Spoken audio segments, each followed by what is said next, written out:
Ei, pessoal! Hoje à noite nós caminhamos para um mundo onde o chão sob seus pés não é apenas terra, é abrigo, promessa e, às vezes, a única chance de continuar vivo. Você está em um território vasto, silencioso, onde o vento corta como lâmina e o horizonte parece não terminar nunca. Aqui, ser pioneiro significa improvisar com o que existe, e sobreviver depende de entender que o perigo não vem só de fora, mas também do frio, do calor, da fome e do tempo. É aquele tipo de vida em que você provavelmente não sobreviveria se tentasse por um fim de semana. Então, antes de se ajeitar aí onde está, reserve um momento para curtir o vídeo e se inscrever, mas apenas se você realmente gostar do que eu faço aqui.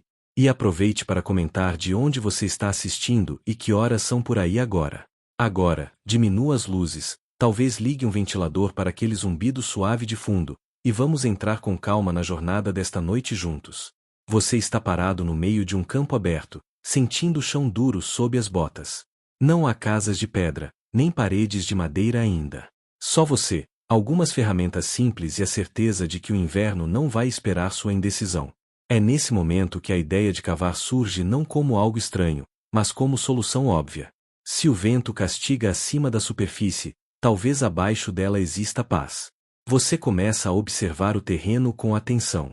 Os pioneiros aprendiam rápido que nem toda terra era amiga. Argila demais virava lama, areia demais desmoronava. O solo ideal era firme, mas maleável, capaz de manter a forma depois de escavado. Você se ajoelha, pega um punhado de terra e esfrega entre os dedos, como quem testa farinha antes de fazer pão. Esse gesto simples decide se você vai dormir protegido ou passar a noite tremendo.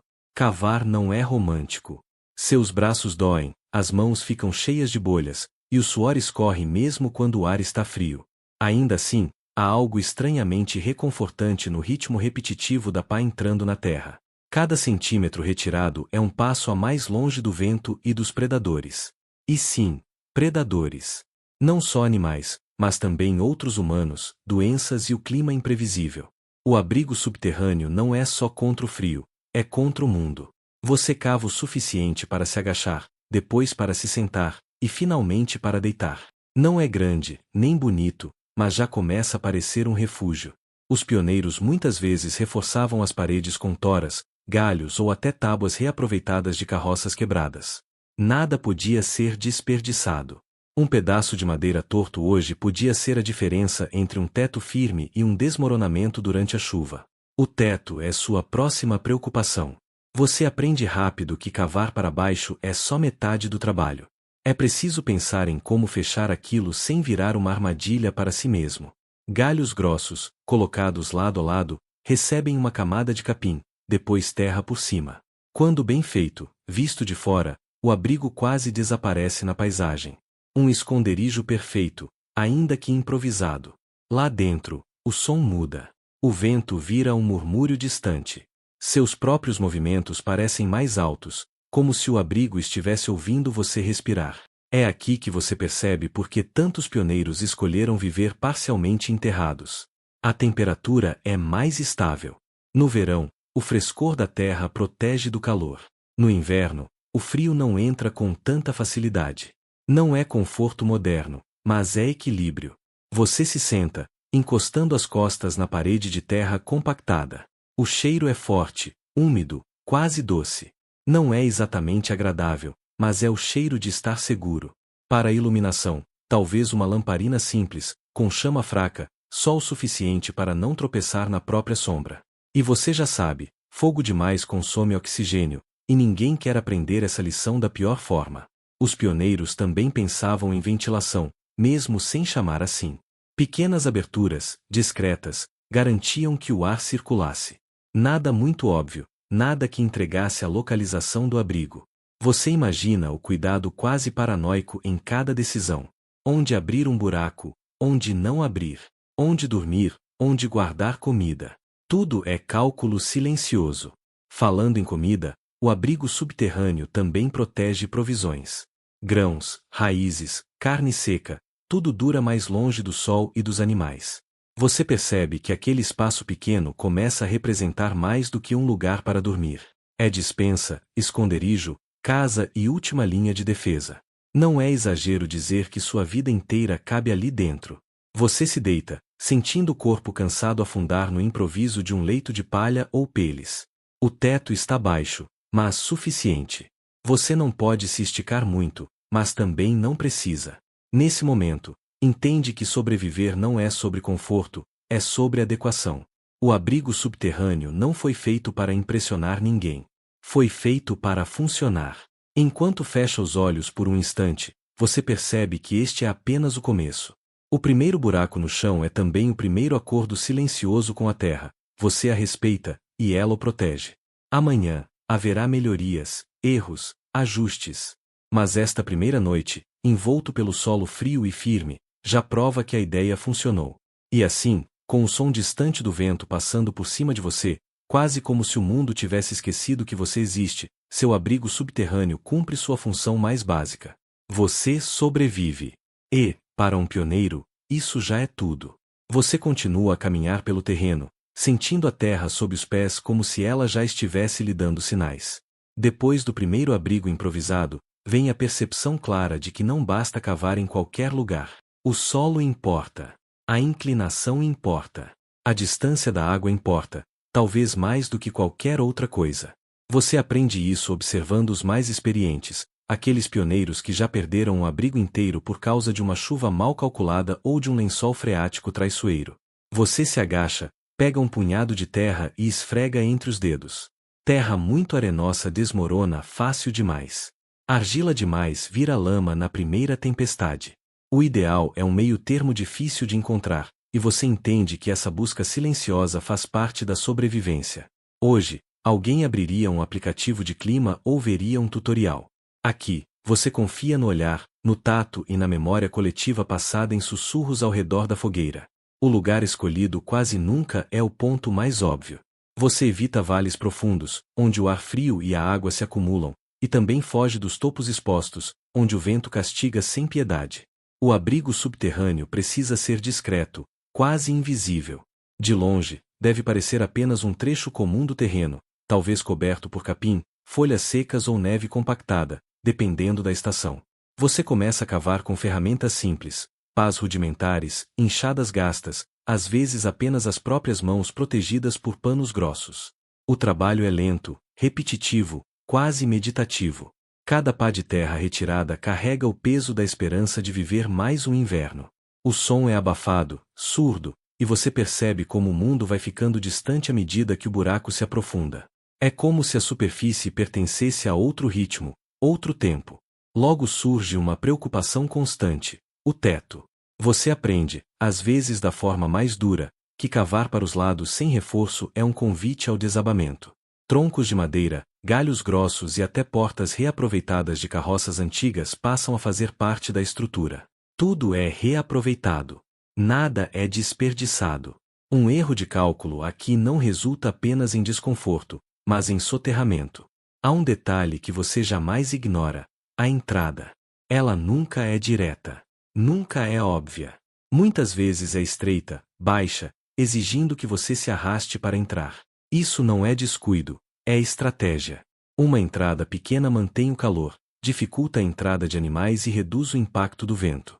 Alguns pioneiros ainda cavam entradas em ângulo, criando uma curva que impede que o frio e a fumaça escapem com facilidade. Enquanto você trabalha, percebe algo curioso: cavar não é apenas construir um espaço físico, é também moldar o silêncio. Lá embaixo, os sons mudam. O vento vira um murmúrio distante. Os passos de animais na superfície se transformam em vibrações suaves. Há uma sensação estranha de segurança misturada com isolamento, como se o mundo pudesse acabar lá fora sem que você percebesse de imediato. Você aprende a observar sinais naturais. A direção das raízes, a presença de insetos, a umidade do solo.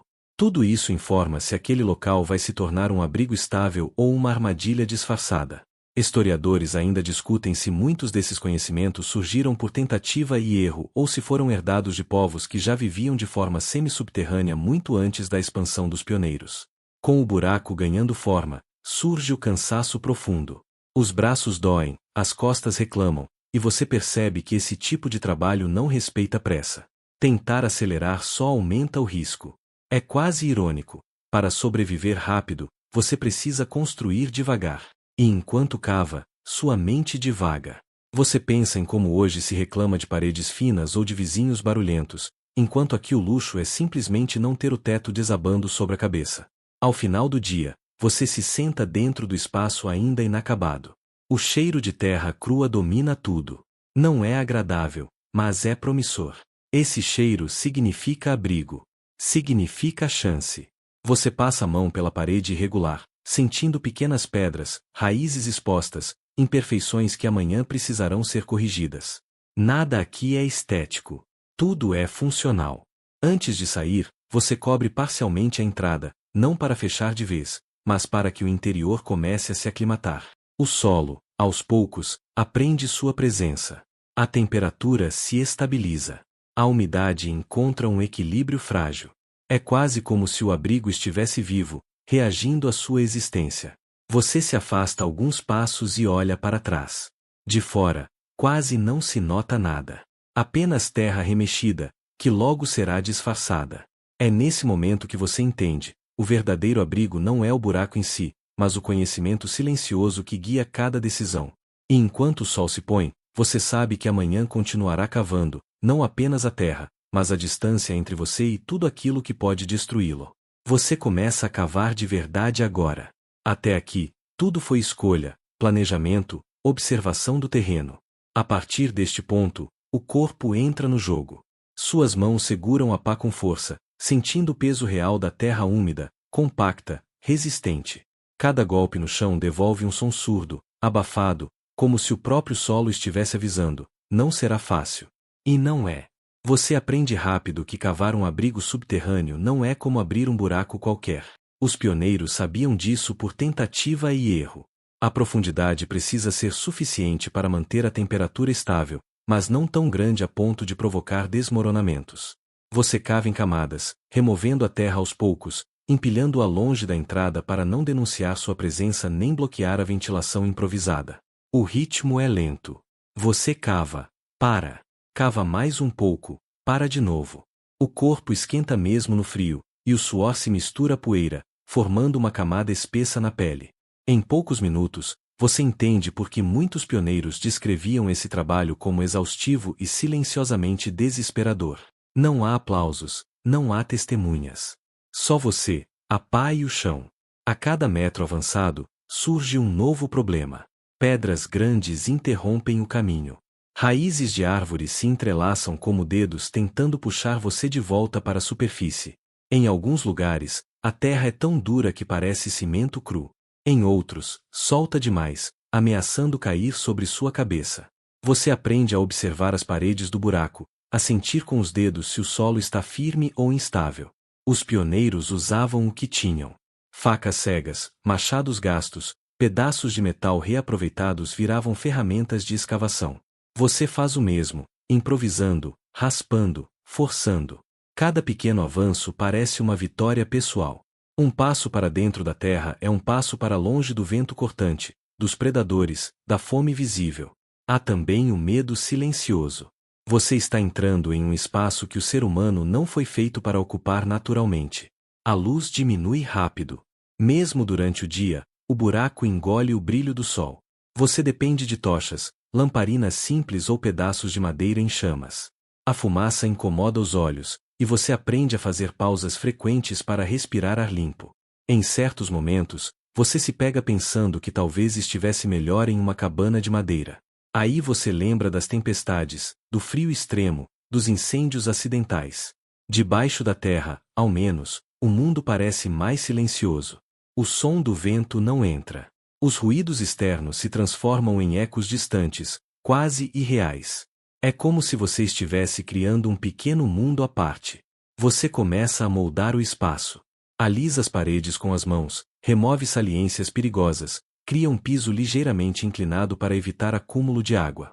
Cada detalhe importa. Os pioneiros aprenderam que água parada em abrigo subterrâneo não é só desconforto, é doença, mofo, infestação de insetos. Você pensa nisso enquanto ajusta o chão, mesmo cansado.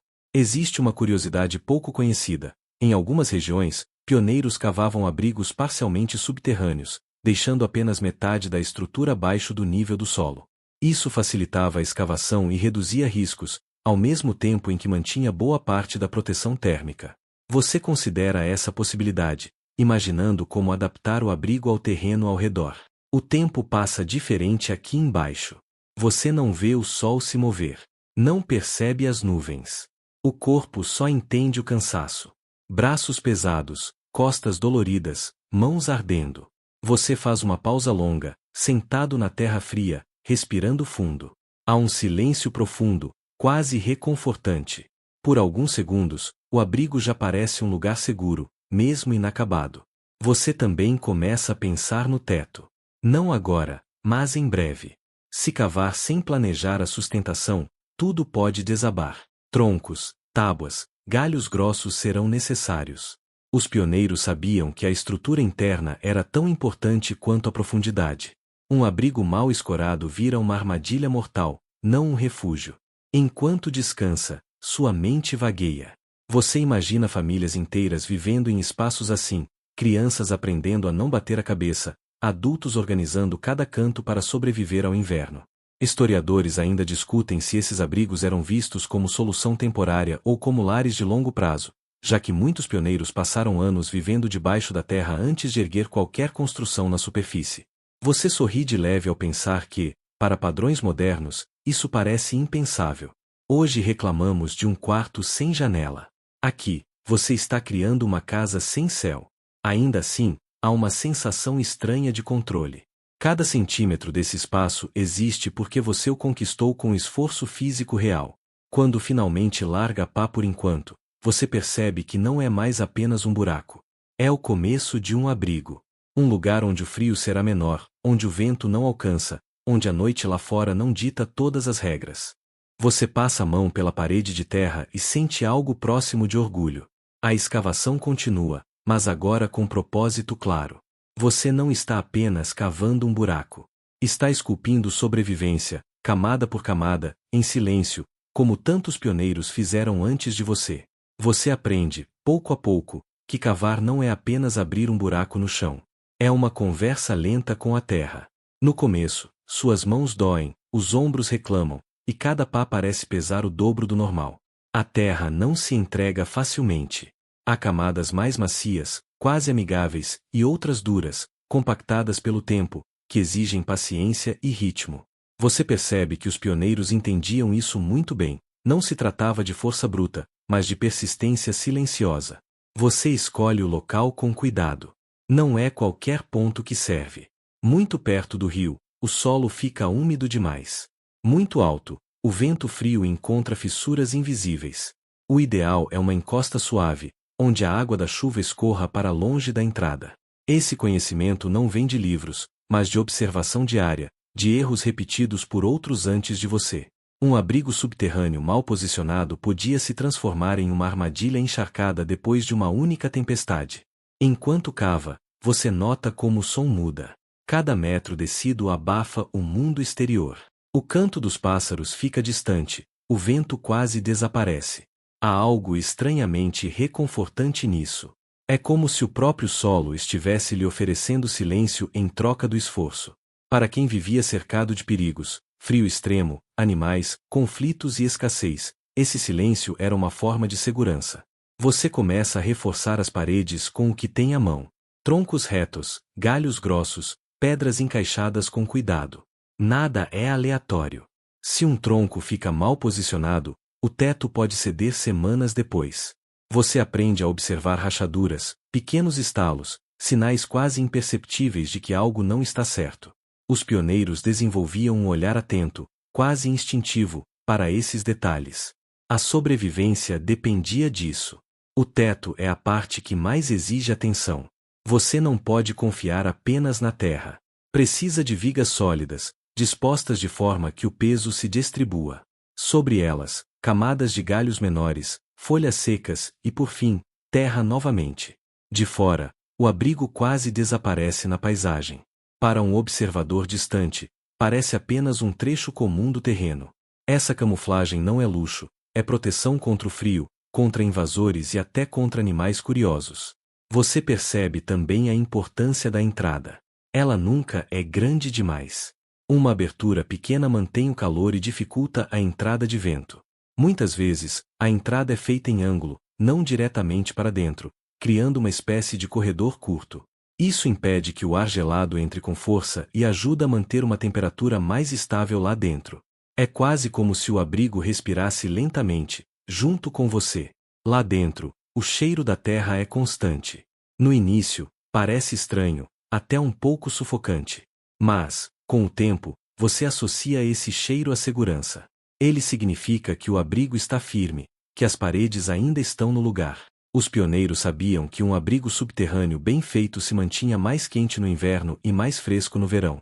Essa estabilidade térmica era um dos maiores motivos para escolherem viver sob o solo. Você organiza o espaço com simplicidade. Um canto para dormir, outro para guardar ferramentas e alimentos. Nada é desperdiçado. Cada objeto tem seu lugar, porque o espaço é limitado. Esse limite, curiosamente, traz uma sensação de ordem. Em um mundo imprevisível, o abrigo subterrâneo se torna um pequeno universo controlável, onde cada coisa está exatamente onde deveria estar. A iluminação é mínima. Às vezes, apenas a luz que entra pela entrada durante o dia. À noite, uma lamparina fraca, usada com cuidado, porque fumaça em excesso é perigosa. Você aprende a controlar o fogo, a mantê-lo pequeno, quase tímido. O calor que ele produz é precioso, mas o risco é constante. Uma ventilação mal planejada pode transformar o abrigo em um lugar sufocante. Você começa a entender que esses abrigos não eram soluções temporárias improvisadas. Muitos pioneiros passavam meses, até anos, vivendo assim. Algumas famílias ampliavam os espaços, escavando novos cômodos aos poucos, conforme o tempo e a necessidade permitiam. Era um crescimento orgânico, guiado pela experiência e pela observação do ambiente. E, enquanto você se deita ali, sentindo a terra firme ao redor, percebe algo curioso. O abrigo não é apenas um lugar físico. Ele também muda seu ritmo interno. Os sons externos ficam distantes, o tempo parece mais lento, e o corpo relaxa de um jeito diferente. Abaixo do solo, você não está apenas escondido do mundo. Você está, de certa forma, sendo acolhido por ele. Você chega ao momento em que o trabalho deixa de ser apenas planejamento e passa a ser físico, repetitivo, silencioso. Agora, você cava. Não com máquinas barulhentas, não com equipamentos modernos, mas com as ferramentas que estão ao alcance das mãos. Pás simples, enxadas gastas, picaretas herdadas ou improvisadas. Cada golpe no solo exige tempo, fôlego e paciência. Construir um abrigo subterrâneo, para os pioneiros, era menos um projeto de engenharia e mais um teste diário de resistência.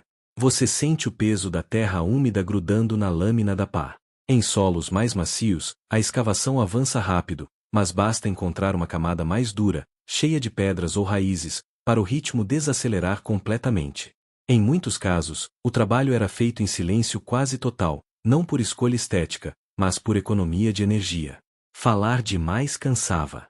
Respirar fundo era mais importante.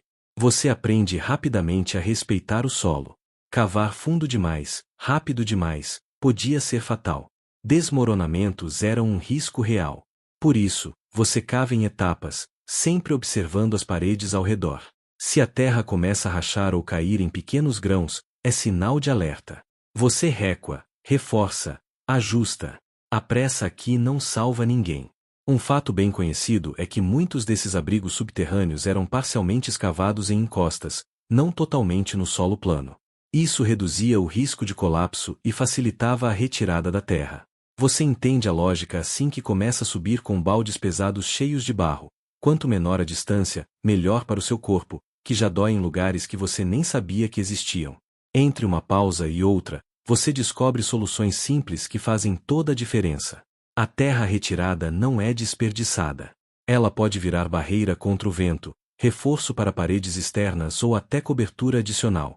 Nada é jogado fora. Cada monte de terra ao lado do buraco é parte do abrigo, só ainda não está no lugar certo. Há também pequenos hábitos quase automáticos. Você cava sempre levemente inclinado, nunca em linha reta para baixo. Isso evita que a água da chuva escorra diretamente para dentro do abrigo. Você também aprende a deixar pequenos degraus improvisados, porque subir e descer um buraco liso várias vezes ao dia não é exatamente uma boa ideia quando suas pernas já estão tremendo.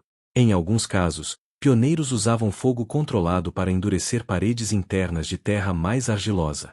Você imagina o cuidado necessário para isso. Uma chama pequena, vigiada, apenas o suficiente para secar e firmar a superfície. Nada de labaredas. Nada de fumaça excessiva.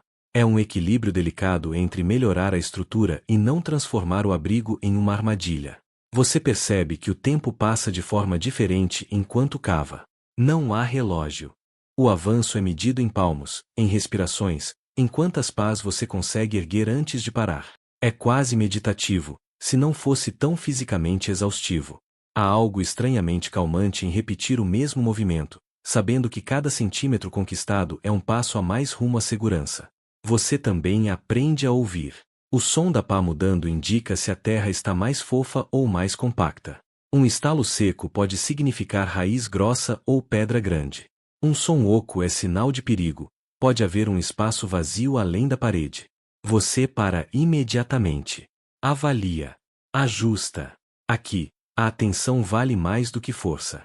Quando o cansaço aperta, você se permite pausas curtas. Não longas demais, porque esfriar o corpo torna o retorno mais difícil.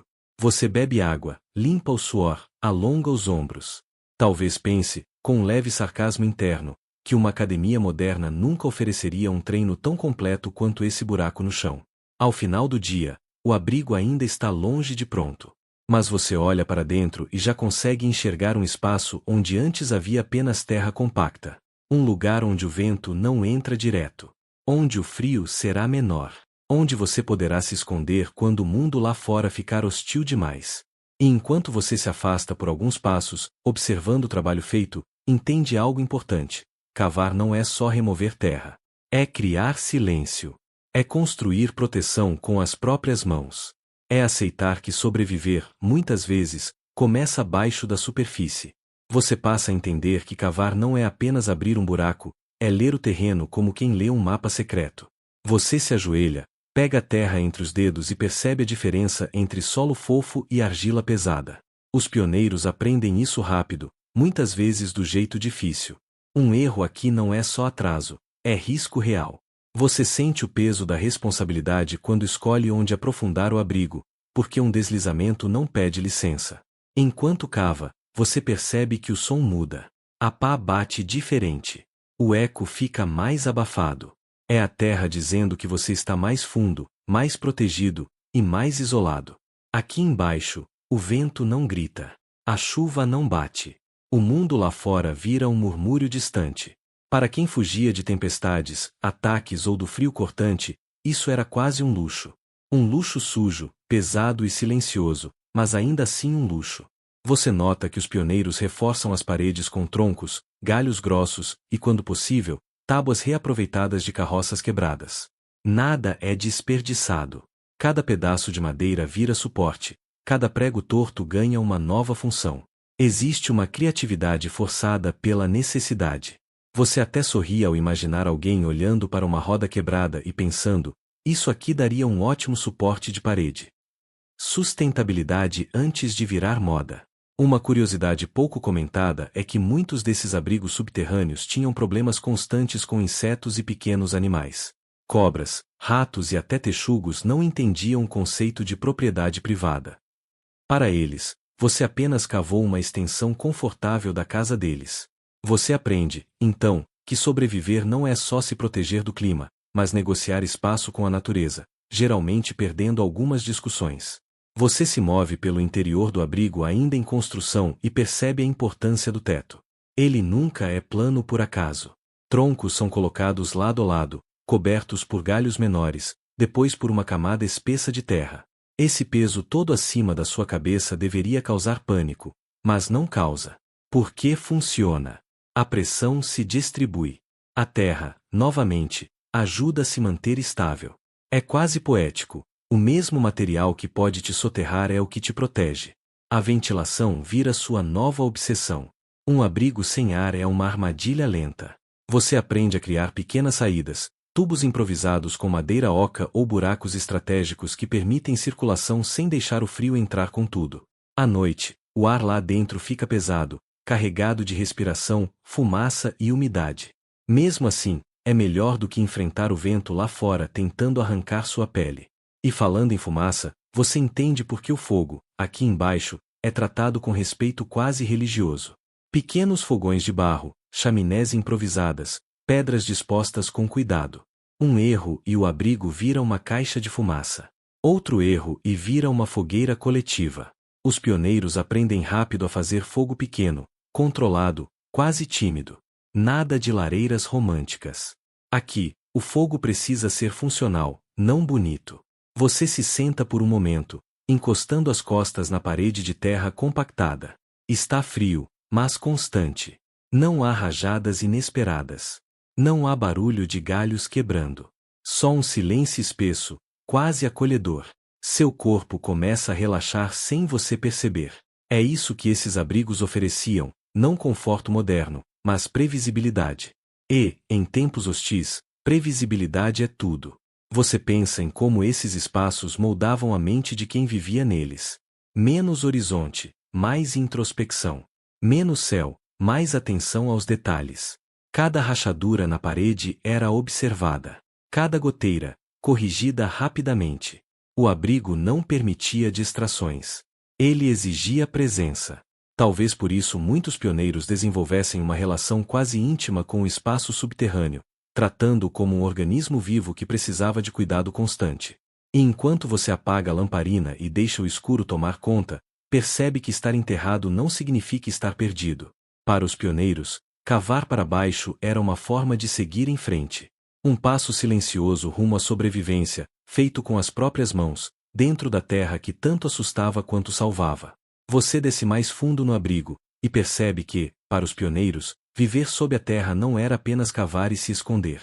Era preciso manter o ar respirável, algo que hoje você resolve com um botão, mas que naquela época exigia observação, improviso e paciência.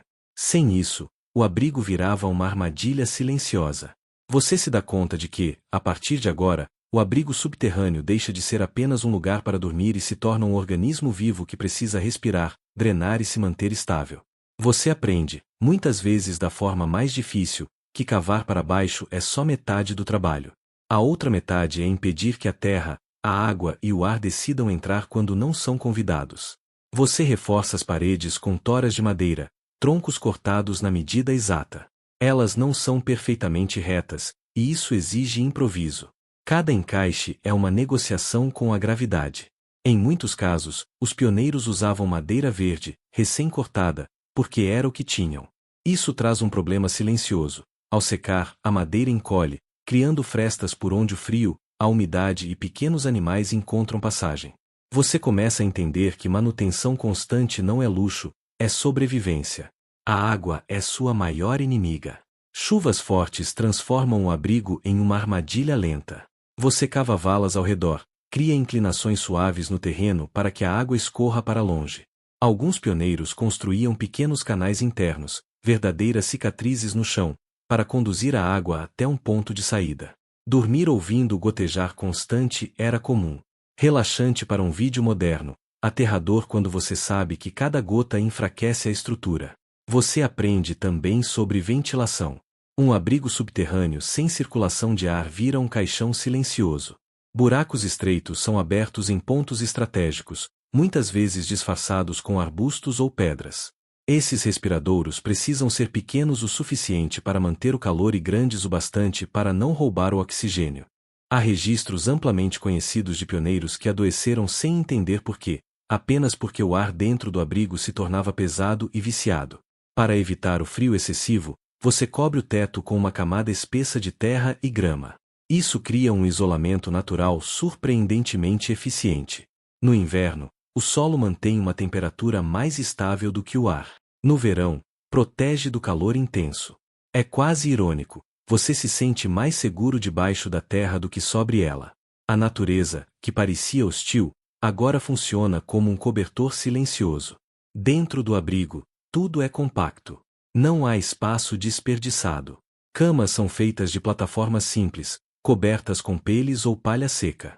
Você aprende rapidamente que dormir diretamente no chão rouba calor do corpo, e isso pode ser perigoso. Um pequeno detalhe, mas que separa uma noite desconfortável de uma noite fatal. É o tipo de lição que ninguém ensina, apenas se aprende. Insetos são uma presença constante. Pulgas, carrapatos, aranhas. Você sacode as roupas, examina as peles, aprende a conviver com pequenas picadas como parte do cotidiano. Curiosamente, muitos pioneiros preferiam isso a dormir ao relento, expostos ao vento, à chuva e a animais maiores. É uma troca estranha, mas racional. Você começa a perceber que sobrevivência não é conforto, é escolha do menor desconforto possível. O fogo, quando existe dentro do abrigo, é pequeno e cuidadosamente controlado. Uma chama grande consome oxigênio rápido demais e enche o espaço de fumaça.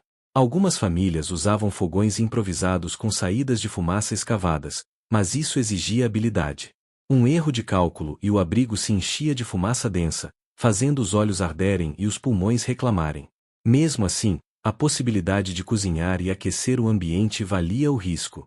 Há também o silêncio. Sob a terra, os sons do mundo exterior chegam abafados.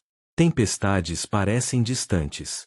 Passos de animais soam como vibrações vagas. Isso traz uma sensação estranha de proteção e isolamento ao mesmo tempo.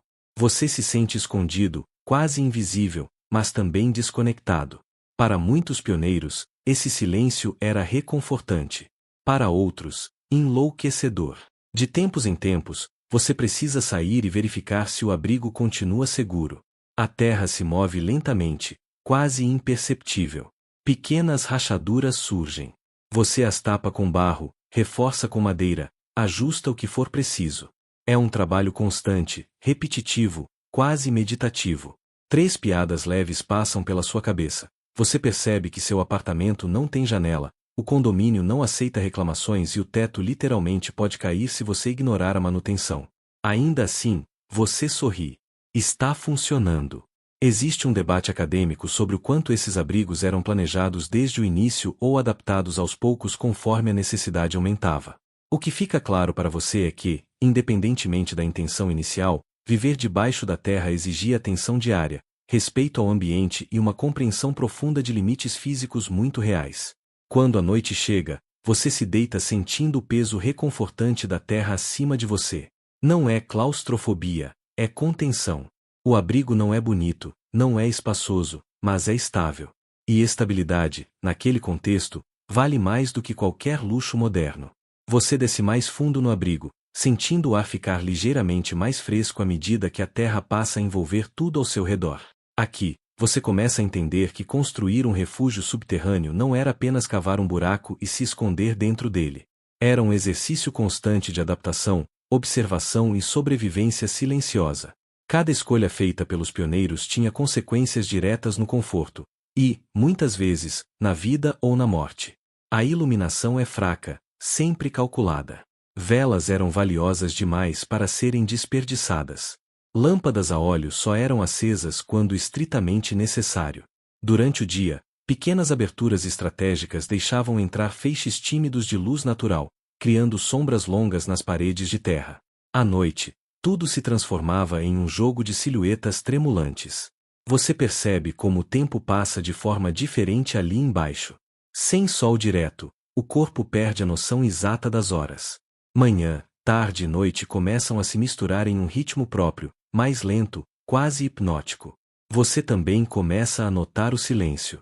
Não é um silêncio completo, mas um abafamento constante. Sons externos chegam distorcidos, como se o mundo lá fora estivesse distante, amortecido pela terra. Isso traz uma estranha sensação de segurança, mas também um leve desconforto. Cada passo acima do solo, cada ruído inesperado, faz você prender a respiração por alguns segundos a mais do que o normal. A organização do espaço se torna essencial. Tudo tem um lugar definido. Ferramentas penduradas nas paredes, alimentos armazenados em prateleiras improvisadas, utensílios sempre ao alcance da mão. O abrigo subterrâneo não tolera bagunça. Um objeto fora do lugar pode causar acidentes no escuro, atrair pragas ou simplesmente gerar frustração em um ambiente já limitado. Você aprende a valorizar a ordem quase como um ritual diário. Falando em pragas, você logo descobre que a terra não vem sozinha. Insetos, roedores e pequenos animais tentam dividir o espaço com você. Os pioneiros desenvolvem truques simples, recipientes suspensos para comida, cinzas espalhadas em cantos estratégicos, ervas penduradas para afastar visitantes indesejados. Nada é totalmente eficaz, mas tudo ajuda um pouco. Você aprende a aceitar essa convivência forçada como parte do acordo de viver debaixo do solo.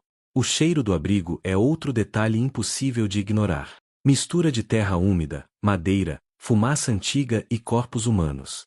No início, é estranho, quase sufocante. Com o tempo, o nariz se acostuma. Esse odor passa a significar abrigo, calor, proteção. É curioso como o cérebro redefine conforto quando não há alternativas melhores.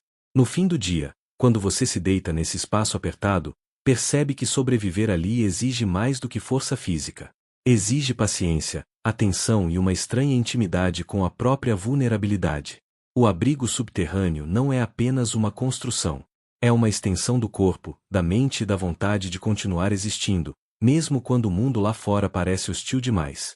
Você começa a perceber que viver debaixo da terra não é apenas uma escolha estrutural, mas também um desafio psicológico constante. À medida que os dias passam, a noção de tempo se torna estranha. A luz do sol já não marca mais claramente o início e o fim do dia, e você passa a depender de rotinas artificiais para não se perder dentro da própria mente. Os pioneiros sabiam disso, mesmo sem usar essas palavras, e por isso criavam hábitos rígidos: acordar sempre no mesmo horário, acender a lamparina de forma quase ritualística, comer em horários definidos, mesmo quando o corpo dizia o contrário.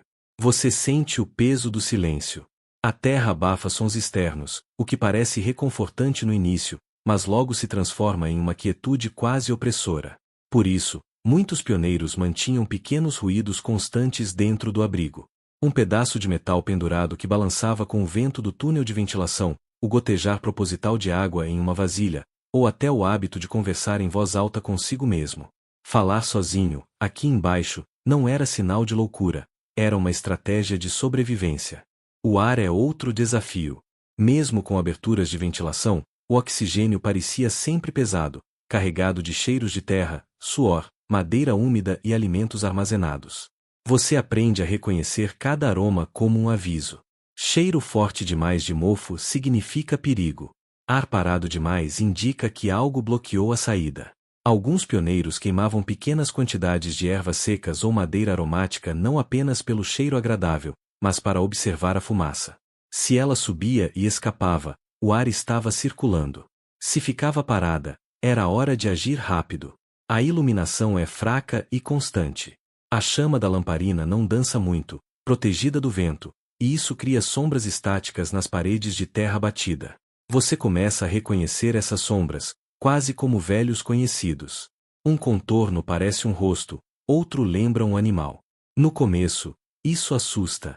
Depois, se torna parte do cotidiano. O cérebro humano, privado de estímulos variados, passa a inventar seus próprios entretenimentos visuais. Não é exatamente uma alucinação, mas também não é só imaginação inocente. Você percebe que os pioneiros se tornaram mestres em economizar energia. Cada movimento era pensado. Agachar em vez de ficar totalmente em pé, deslizar objetos pelo chão em vez de levantá-los, sentar encostado na parede para descansar os músculos. O corpo aprende rápido quando o espaço é limitado. O luxo não existe, mas a eficiência se torna quase elegante. Até o descanso é calculado. Cochilos curtos durante o dia e um sono mais longo quando o silêncio externo indica segurança. Com o tempo, você entende que o abrigo subterrâneo também molda a relação com o medo.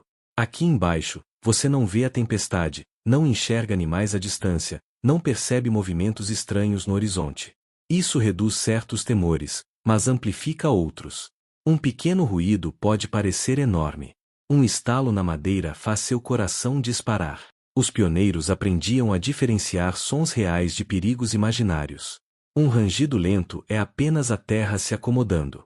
Um som seco e repetido pode ser algo tentando cavar. Para lidar com isso, muitos criavam pequenos rituais noturnos. Antes de dormir, você passa a tocar cada parede, como se confirmasse que elas ainda estão ali. Confere a entrada, a ventilação, a lamparina apagada corretamente. Esses gestos repetitivos acalmam a mente.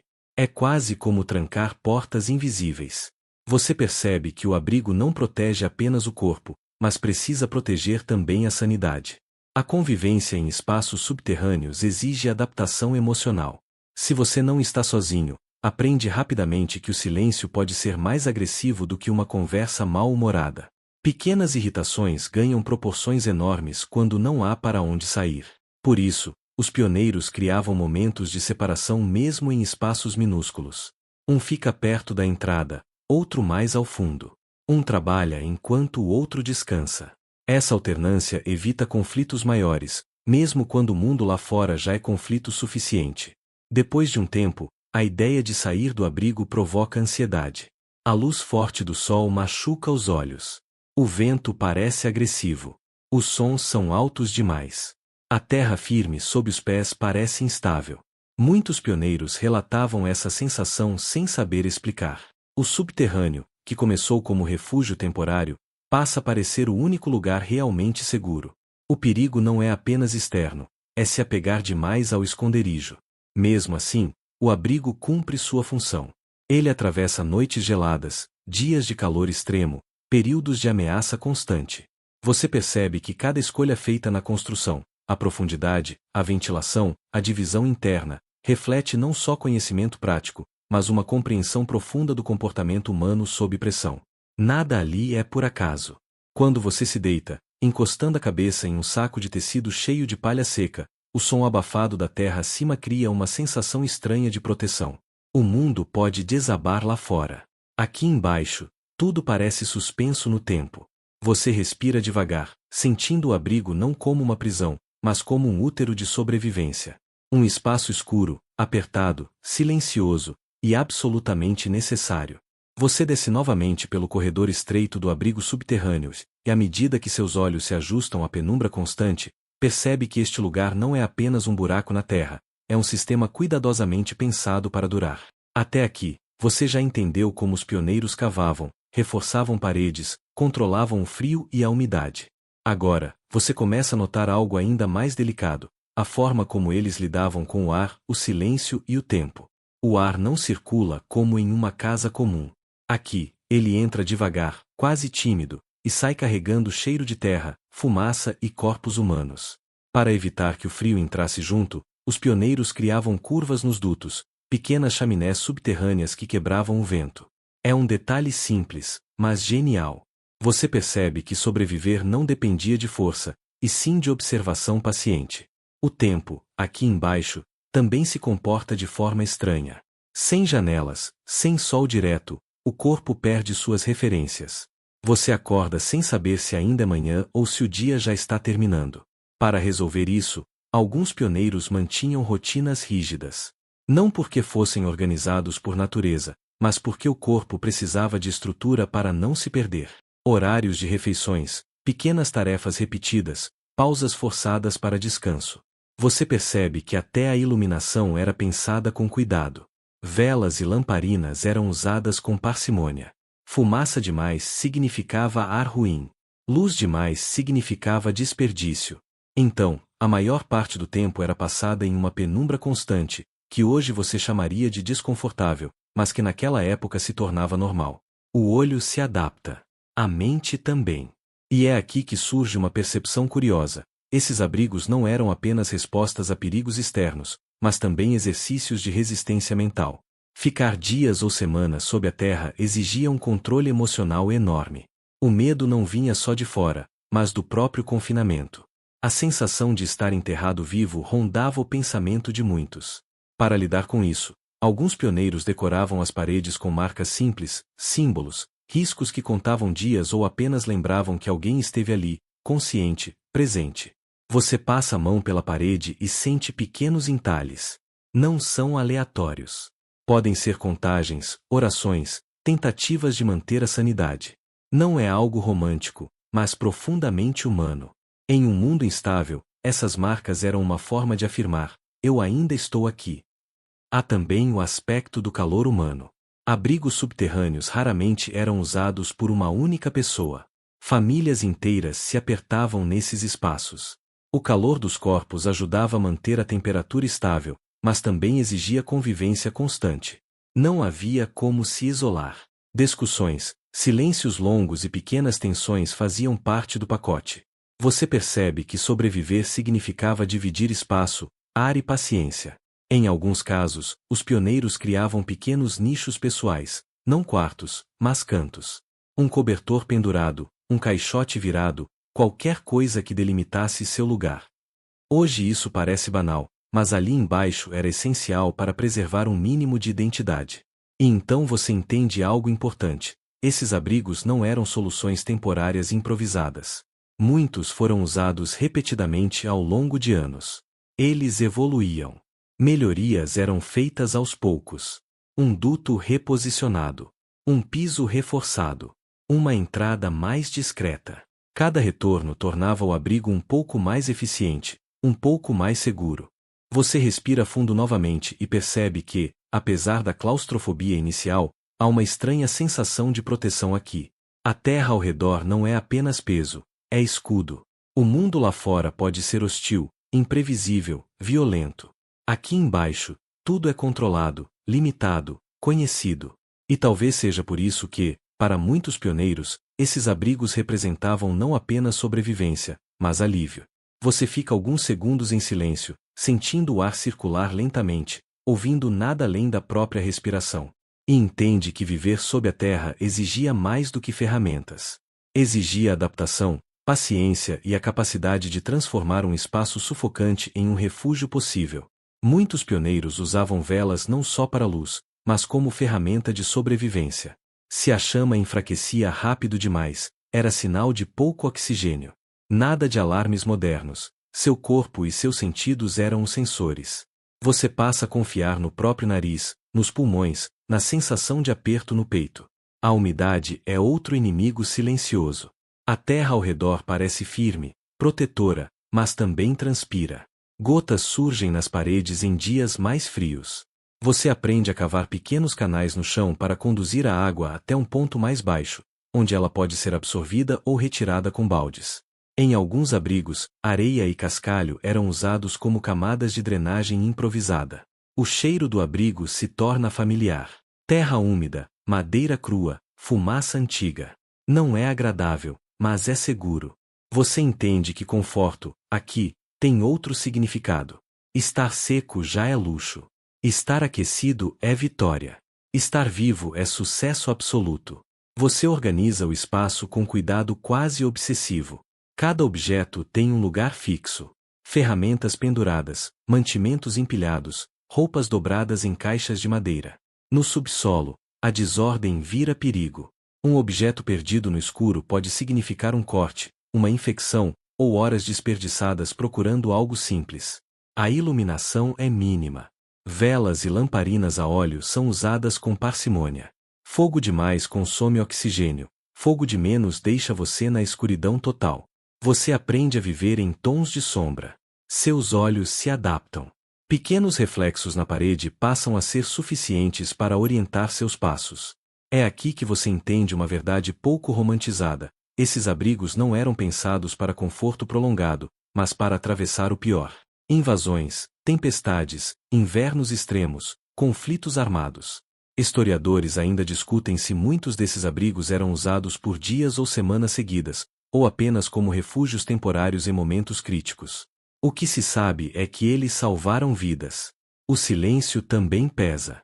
Debaixo da terra, os sons do mundo chegam abafados. O vento vira um sussurro distante. A chuva parece um tambor lento. Às vezes, você se pega desejando ouvir qualquer coisa, até mesmo passos do lado de fora, só para confirmar que o mundo ainda existe. Para lidar com isso, algumas famílias criavam rotinas rígidas. Horários para acordar, para comer, para trabalhar dentro do abrigo. A rotina dava estrutura à mente. Sem ela, os dias se misturavam, e o tempo parecia derreter no escuro. Você percebe que até o corpo muda. O frio constante deixa os músculos tensos. A falta de sol afeta o humor. A postura se curva levemente, adaptando-se ao teto baixo. É como se o abrigo moldasse você tanto quanto você o moldou. Ainda assim, há momentos de estranha paz. Sentado no chão, encostado na parede de terra, você sente uma segurança primitiva. O mundo lá fora pode estar hostil, imprevisível, violento. Aqui, tudo é sólido, imóvel. Silencioso. Alguns pioneiros acreditavam que viver sob a terra trazia uma sensação de retorno às origens, quase como se o solo oferecesse proteção ancestral. Não era religião formal, mas uma percepção compartilhada. A terra não trai, não muda de ideia, não ataca sem aviso. Ela apenas está ali. Quando você finalmente apaga a lamparina e se deita, envolto em cobertores grossos, o abrigo se fecha ao seu redor como um casulo. Não é confortável como uma casa moderna, mas cumpre sua função essencial. Ele te esconde, te protege, te mantém respirando. E enquanto o silêncio se aprofunda, você entende que esses abrigos subterrâneos não eram apenas obras de sobrevivência física, mas também testes psicológicos profundos. Quem conseguia viver aqui aprendia algo raro, como reduzir a vida ao essencial absoluto, e ainda assim seguir em frente. Você desce mais alguns degraus de terra batida e percebe que, a essa altura, o abrigo subterrâneo já não é apenas um buraco improvisado, ele se transforma em um pequeno mundo isolado do lado de fora. O silêncio aqui embaixo é diferente, mais espesso, quase acolchoado. Cada som, o arrastar de um pé, o rangido de uma tábua, a respiração, parece mais próximo, mais íntimo. Para os pioneiros, esse silêncio não era luxo. Era proteção. Você começa a notar algo essencial: o ar. Mesmo sem saber explicar cientificamente, essas pessoas entendiam que um abrigo sem circulação de ar se tornaria uma armadilha.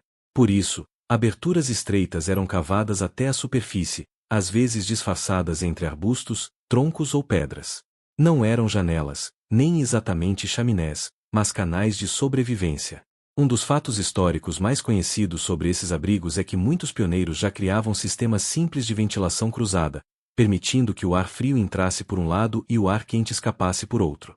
Você imagina o cuidado necessário para cavar esses dutos. Muito largos, denunciariam a localização do abrigo. Estreitos demais, não funcionariam.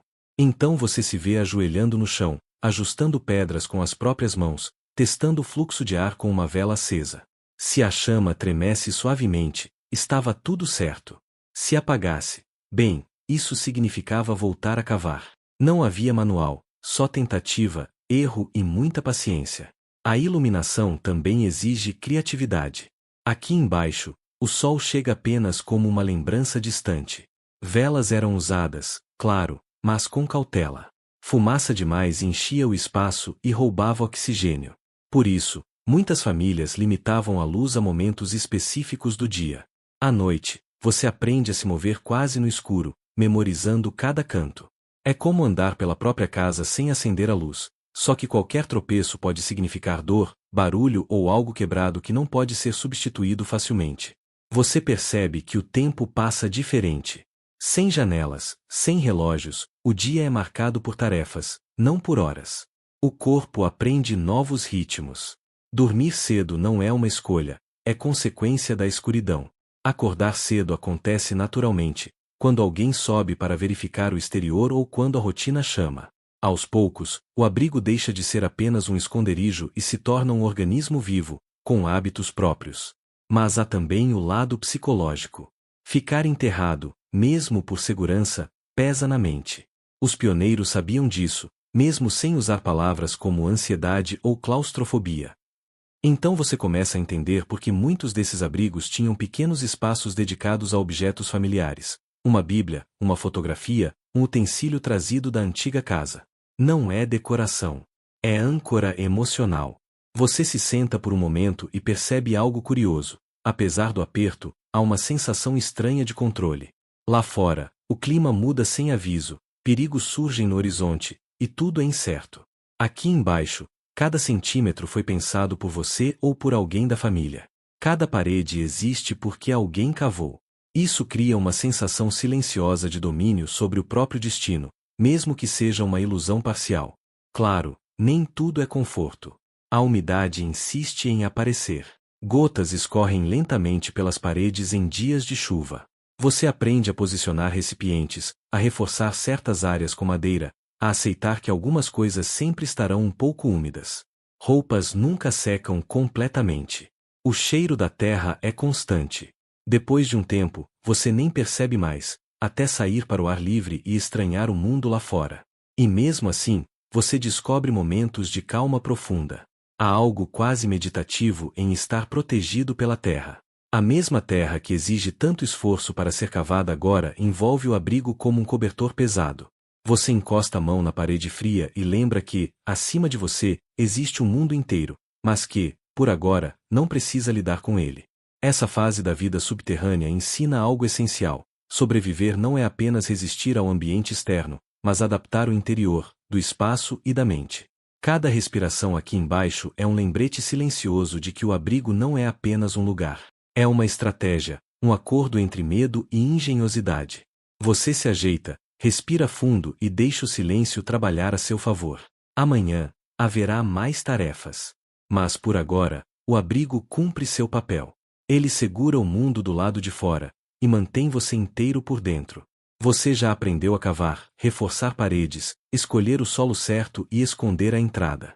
Mas agora descobre que o verdadeiro inimigo silencioso do abrigo subterrâneo não é o frio, nem a fome, é o ar. Ou melhor, a falta dele. Ao descer novamente para o interior da terra, você sente como o espaço parece seguro, sólido, quase acolhedor, até perceber como o silêncio ali embaixo pesa diferente. O ar não se move sozinho. Ele precisa ser convidado a entrar. Os pioneiros logo entenderam isso da maneira mais difícil. Um abrigo subterrâneo mal ventilado podia se tornar uma armadilha invisível. Você acende uma lamparina improvisada e observa a chama. Se ela dança fraca ou ameaça se apagar, é um aviso claro: o oxigênio está acabando. Esse teste simples era amplamente usado, porque não havia instrumentos, apenas atenção e instinto. Você começa então a cavar dutos estreitos, túneis finos que sobem até a superfície. Eles não são grandes o suficiente para alguém passar, mas servem para puxar o ar fresco e expulsar o ar viciado. Muitas vezes, esses canais eram disfarçados com pedras, arbustos ou troncos ocos, para não denunciar a presença do abrigo. Segurança sempre vinha junto com sobrevivência. O problema é que ventilar também significava abrir uma conexão direta com o mundo exterior. Pela abertura podia entrar frio extremo no inverno, calor sufocante no verão, fumaça de incêndios distantes ou até insetos e pequenos animais. Você aprende a cobrir os dutos com tecidos, peles ou grades rústicas, criando filtros improvisados. Nada perfeito. Apenas suficiente.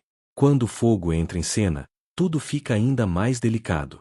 Cozinhar dentro de um abrigo subterrâneo é uma negociação constante com o ar. Você não pode fazer grandes chamas. O fogo precisa ser pequeno, controlado, quase tímido. Muitas famílias preferiam cozinhar fora e trazer a comida pronta, porque a fumaça acumulada podia causar tontura, náusea e, em casos extremos, morte silenciosa durante o sono. Não exatamente a melhor forma de descansar depois de um dia cavando terra. Você percebe que a arquitetura do abrigo começa a mudar por causa disso. Alguns pioneiros criam pequenos cotovelos no teto, espaços onde a fumaça se acumula antes de sair pelo duto. Outros constroem entradas em 2 níveis, permitindo que o ar frio entre por baixo e o ar quente saia por cima. É física básica, aprendida na prática, muitas vezes depois de noites desconfortáveis e olhos ardendo. Há também o problema da umidade. O ar preso carrega vapor da respiração, do solo úmido, das roupas molhadas. Com o tempo, as paredes começam a suar. Você passa a notar gotas se formando, escorrendo lentamente. Isso não é apenas desagradável, favorece mofo, odores fortes e doenças respiratórias. Para lidar com isso, você espalha palha seca, troca regularmente o local de dormir e mantém pequenas correntes de ar, mesmo que isso signifique sentir frio. Alguns pioneiros mais experientes aprendem a ouvir o abrigo. Sim, ouvir. O som do vento passando pelos dutos, o eco abafado que muda quando algo bloqueia uma saída de ar, o silêncio absoluto que indica perigo. Você dorme atento a esses sinais, mesmo exausto. Porque em um abrigo subterrâneo, o ar não perdoa distrações. Há relatos de pessoas que sobreviveram a tempestades, ataques e invernos brutais, apenas para sucumbirem ao ar ruim em seu próprio refúgio. Isso transforma a ventilação em prioridade absoluta. Você pode ter comida, água e abrigo, mas sem ar, nada disso importa. É uma lição simples, aprendida de forma dura. E, ainda assim, existe algo quase reconfortante nesse cuidado constante. Você sente que está em diálogo direto com o ambiente. Cada ajuste, cada abertura, Cada fechamento é uma resposta às necessidades do seu corpo. Você não domina a terra, você negocia com ela. Respiração por respiração. Ao se deitar no chão batido, sentindo o ar circular lentamente, você percebe como esse abrigo não é apenas um espaço físico, mas um organismo vivo. Ele respira com você. E enquanto o ar continua entrando, mesmo que tímido, você sabe que ainda está seguro. Por agora. Você já vive há tempo suficiente naquele abrigo subterrâneo para perceber que ele deixou de ser apenas uma solução de emergência.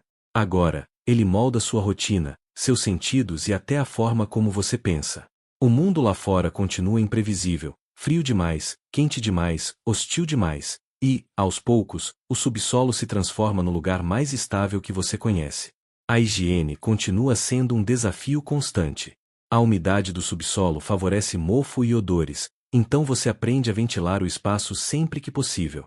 Panos secos, cinzas e até areia ajudam a manter o ambiente mais limpo. Os pioneiros não tinham produtos modernos, mas desenvolviam soluções práticas com o que tinham à mão. Tudo era reaproveitado. Nada era desperdiçado. Você também percebe como o abrigo afeta o seu sono. Sem o nascer ou o pôr do sol marcando o tempo de forma clara, o corpo demora a se adaptar. No começo, você dorme de mais ou de menos. Depois, aprende a criar rotinas, acordar com a primeira luz que entra, descansar quando o silêncio se torna mais profundo. O subsolo ensina um novo ritmo, mais lento, mais atento. A sensação de isolamento é real. Dias podem passar sem que você veja outra pessoa além daquelas que dividem o abrigo com você. Conversas se tornam mais importantes. Silêncios também. Os pioneiros dependiam muito da cooperação, e o espaço fechado tornava conflitos ainda mais perigosos. Você aprende a medir palavras, a respeitar o tempo do outro, a entender que sobreviver ali é um esforço coletivo. Mesmo assim, há momentos de conforto inesperado. O abrigo protege você do pior da natureza. Enquanto tempestades rugem lá fora, você está seguro, ouvindo apenas o som abafado da chuva contra a terra. Há algo profundamente tranquilizador nisso. Como se o mundo pudesse desabar por algumas horas, e você ainda estaria ali, respirando, esperando. Você percebe que esses abrigos não eram apenas esconderijos, mas declarações silenciosas de resistência. Os pioneiros cavavam a terra não para fugir da vida, mas para continuar vivendo apesar das dificuldades. Cada parede escavada, cada teto reforçado, cada detalhe pensado era uma resposta direta a um ambiente que não perdoava erros. E agora, enquanto você passa a mão pela parede fria e irregular do abrigo, entende que aquele espaço subterrâneo é mais do que um refúgio. Ele é a prova de que a sobrevivência não depende apenas de força ou coragem, mas de adaptação, paciência e da capacidade humana de transformar até a terra mais dura em lar. Você se dá conta de que, depois de tantas camadas de terra removidas, troncos encaixados, pedras ajustadas e noites passadas escutando o mundo lá fora, o abrigo subterrâneo deixa de ser apenas uma construção. Ele se torna uma extensão do seu corpo e da sua mente. Ao descer mais uma vez pelo acesso estreito, você sente o ar mais fresco, constante, quase previsível, uma qualidade rara em um mundo onde o clima, os conflitos e a escassez mudam de humor sem aviso. Aqui embaixo, você percebe como cada detalhe foi pensado para manter você vivo. O teto baixo reduz o volume de ar a ser aquecido. As paredes de terra batida absorvem o frio do inverno e o calor do verão, criando uma estabilidade que as cabanas de superfície jamais oferecem. Você passa a mão pela madeira escurecida pelo tempo e pela fumaça, sentindo as marcas de ferramentas simples, mas eficientes. Nada é decorativo. Tudo tem função. Você aprende que a rotina dentro do abrigo é silenciosa e repetitiva, e isso é exatamente o que mantém a sanidade. Ao acordar, você verifica se há infiltrações. Depois, confere a ventilação, um pequeno duto disfarçado entre pedras, por onde o ar entra lentamente. Você se senta para comer, e percebe como até a alimentação muda. O abrigo exige comidas secas, raízes armazenadas, grãos e conservas improvisadas. Cada refeição é silenciosa, mastigada devagar, como se o som pudesse atravessar metros de terra. Historiadores ainda discutem se essa vida subterrânea tornava as pessoas mais resilientes ou apenas mais cautelosas, moldando um tipo específico de sobrevivente, atento, econômico, paciente. Com o passar dos dias, você entende que o maior inimigo não é o frio, nem a fome, mas a mente. Sem janelas, sem horizonte, o tempo parece escorrer de forma estranha. Por isso, você cria pequenos rituais: varrer o chão de terra, reorganizar ferramentas, contar histórias em voz baixa. Sim, você fala sozinho às vezes, e honestamente, depois de semanas enterrado, isso parece totalmente aceitável. Se alguém te julgasse, provavelmente nunca passou um inverno inteiro vivendo debaixo do chão. À noite, você se deita sobre peles ou sacos de palha. O silêncio é profundo, quase absoluto. Nenhum vento direto, nenhum uivo distante. Apenas o som abafado da terra viva acima de você. É estranho pensar que, enquanto outros enfrentam tempestades, animais e conflitos na superfície, você dorme protegido por toneladas de solo. O abrigo, que começou como uma necessidade desesperada, agora se parece com um casulo. Você percebe que esses espaços subterrâneos não eram apenas respostas improvisadas. Eles representavam uma compreensão profunda do ambiente, uma adaptação inteligente às limitações do mundo. Construir para baixo era, muitas vezes, mais seguro do que tentar dominar o que estava acima. E ao aceitar isso, você sente uma calma inesperada. Ao fechar os olhos, você entende que sobreviver não é apenas resistir. É aprender a desaparecer quando necessário, a ocupar menos espaço, a ouvir mais do que falar. O abrigo subterrâneo te ensinou isso, não com palavras, mas com silêncio, terra e tempo. Agora, você imagina o abrigo em silêncio, respirando junto com você. A terra acima não é mais um peso ameaçador, mas um cobertor espesso, estável, confiável. Cada camada de solo filtra o barulho do mundo, deixando apenas uma sensação suave de proteção. Seu corpo relaxa, como se finalmente entendesse que, por enquanto, nada precisa ser feito. A respiração desacelera. O pensamento perde a pressa. Você não precisa vigiar o horizonte, nem calcular o clima, nem prever perigos imediatos. Aqui embaixo, o tempo se estica de forma gentil. O frio não corta. O calor não oprime. Tudo permanece em um equilíbrio silencioso, quase acolhedor. Você se permite ficar imóvel por alguns instantes, sentindo o apoio firme do chão. Não há expectativas. Não há urgência. Apenas a consciência tranquila de que alguém, muito antes de você, também se deitou assim, confiando na terra para protegê-lo durante a noite. Essa continuidade invisível cria um conforto estranho, profundo, como se você não estivesse sozinho, mesmo no silêncio. A mente começa a soltar as imagens do trabalho duro, das ferramentas, do esforço constante. Elas se afastam devagar, substituídas por escuridão calma. Seu corpo fica pesado, seguro. Cada músculo entende que pode descansar. E enquanto o mundo lá fora continua girando, você permanece aqui, em paz, envolvido pela quietude antiga da terra. O abrigo não exige nada de você agora. Ele apenas existe, sustentando, protegendo, permitindo que o sono chegue com suavidade. Boa noite e bons sonhos.